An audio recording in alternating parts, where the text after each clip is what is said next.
Look at that crowd. Thousands of people celebrating in Bloomington last night, hours after that game ended, and fans still buzzing tonight about this national championship. And today they are welcoming the champions back home. We've got team coverage for you, Alex, in Bloomington, where fans are gathering to welcome the team back to campus. But we're going to kick off our coverage with Ashton. He's out at the airport where the team just landed within the hour.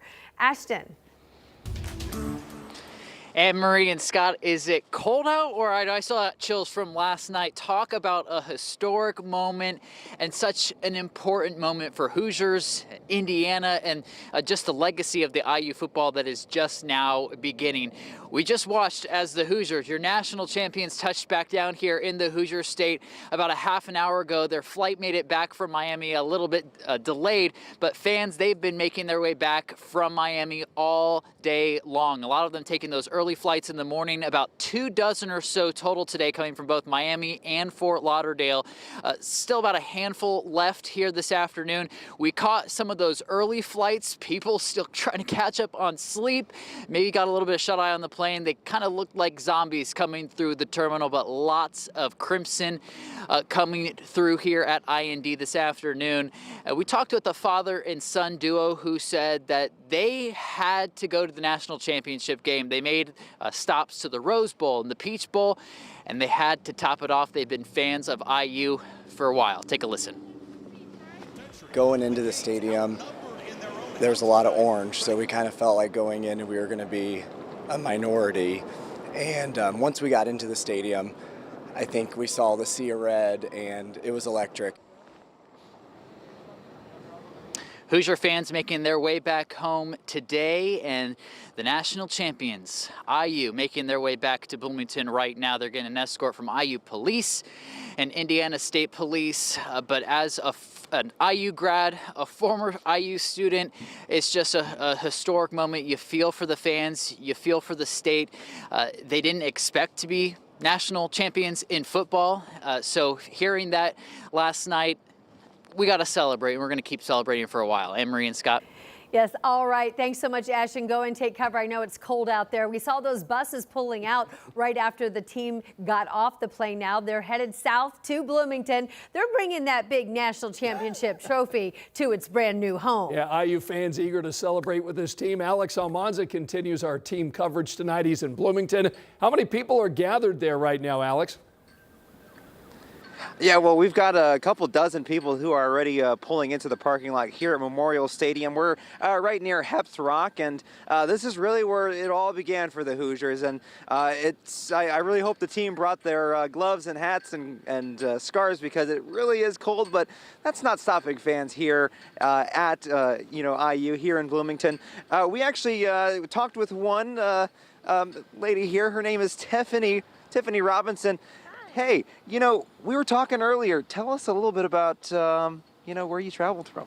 Okay, I traveled from Palm Coast, Florida, which is in between St. Augustine and Daytona Beach. And it took me 17 hours to get here.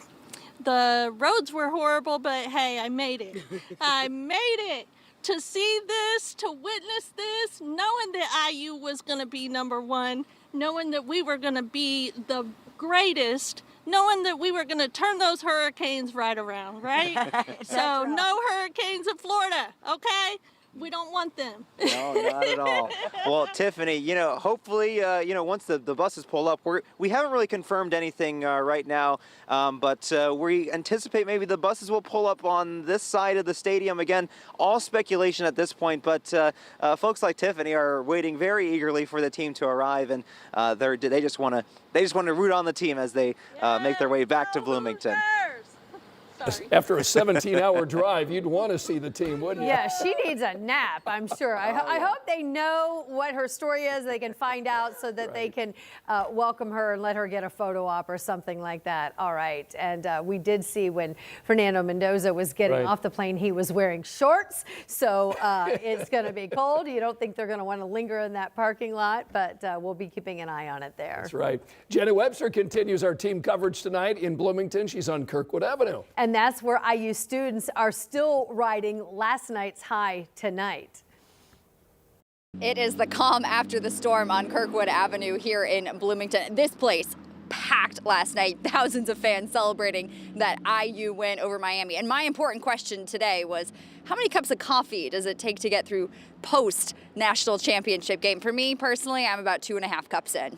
We're actually headed there right now to Starbucks. We're more of just living off the adrenaline of us winning, honestly. I was up till 3 a.m. Raise your hand if you made it to class today. Oh, class is not being made today. Well, my class is at 4 p.m. Already not looking good.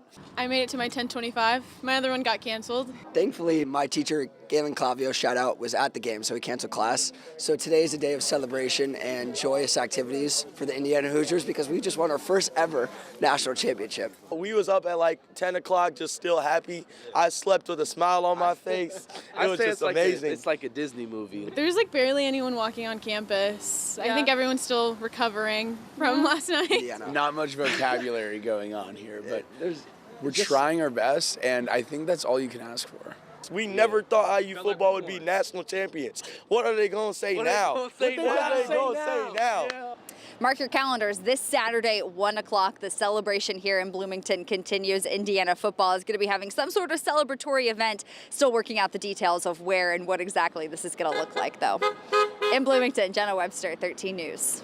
Jenna, thanks so much. And if you can't get enough of IU's big win, we've got you covered over on our free streaming app, WTHR Plus. There you can find all the post-game reaction following the big game last night. It's available to stream tonight at 7. That's WTHR Plus. Angela. Anne-Marie, follow the lead of all of our crews. Hat, gloves, heavy coats. It's cold out there. Teens and 20s right now. We're down to 22 in Noblesville. We're already down to 19 in Connorsville, 22 Bunker Hill, and 22 in Crawfordsville. After lots of sunshine, clouds are starting to increase. Those will thicken over the next several hours, keeping temperatures steady in the upper teens and low 20s over the next several hours. You can see the cloud cover arriving overnight and early tomorrow.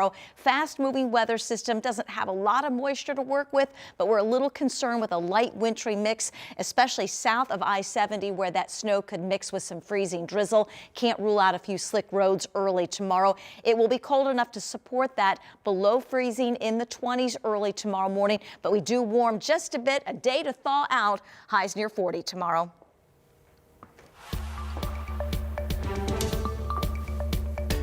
In the courtroom today, an Indianapolis man decided to forego a trial and pled guilty on all charges for causing a crash that killed 2 young children on the west side in Plainfield. Our Rich Nye was in the Hendricks County courtroom today for this surprising sudden change in this case.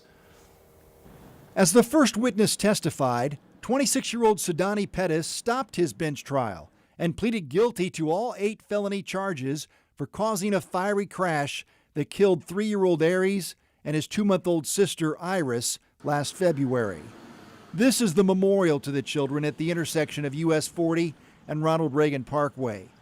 Pettis admitted to fleeing police in a stolen car, crashing into an SUV, which burst into flames. The convictions avoid an emotional trial for the children's mother and family, but the prosecutor will still seek the maximum sentence. The defendant deserves no credit. No credit whatsoever. He was to stop when the officer turned on his lights, and he didn't. And as a result, 2 babies are dead. Sentencing for Pettis is set for February 9th. The prosecutor will be asking for a sentence of at least 70 years. In Danville, Rich Nye, 13 News.